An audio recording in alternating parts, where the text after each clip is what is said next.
अगर तव्हांखे को रोकण टोकण वारो दड़का ॾियण वारो या तव्हांजी इस्लाह करण वारो आहे त तव्हां अल्लाह जो शुक्र अदा कयो, छो त जंहिं बाग़ जो माली न हुजे उहो बाग़ जल्द उजड़ी वेंदो आहे।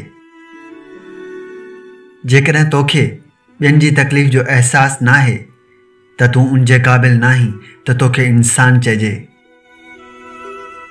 पीउ खे इज़त जी निगाह सां ॾिसंदा कयो, छो त पीउ उहो अज़ीम इंसान आहे जेको हर वक़्तु पंहिंजी औलाद जे लाइ सोचींदो आहे। ज़िंदगीअ जूं बहारूं इंसान खे किथां खां किथे खणी ईंदियूं आहिनि। बसि हर वक़्तु अल्लाह पाक जी ज़ात खां डिॼणु खपे।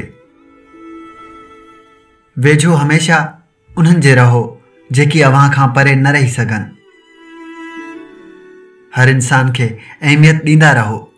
जो लाइक़ु हूंदो उनखां ख़ुशी मिलंदी, जेको नालाइक़ु हूंदो उन मां सबक़ु मिलंदो।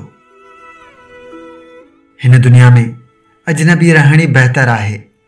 पंहिंजो बणाए माण्हू ॾाढी तकलीफ़ ॾींदा आहिनि। सही रस्ते जी ख़बर सभिनी खे हूंदी आहे, पर कुझु ई उन ते हलंदा आहिनि। ज़िंदगीअ जा अधु ग़म इंसान ग़लति माण्हुनि मां उमीदूं रखी पाण खे परेशान रखंदो आहे। प्यार में इंसान काइनात खां बि वॾो आहे। काइनात उनजी हिकु कुंड बि नथी वालारे सघे। दुनिया जा सभु इंसान ख़ूबसूरत आहिनि। बदसूरती सिर्फ़ इंसानी रवैयनि में हूंदी आहे। जेको शख़्स तव्हांजे इख़लाक़ ऐं किरदार सां बुग़्ज़ रखे, उनखे तलवार ऐं जंग सां न, सब्र सां सज़ा ॾियो।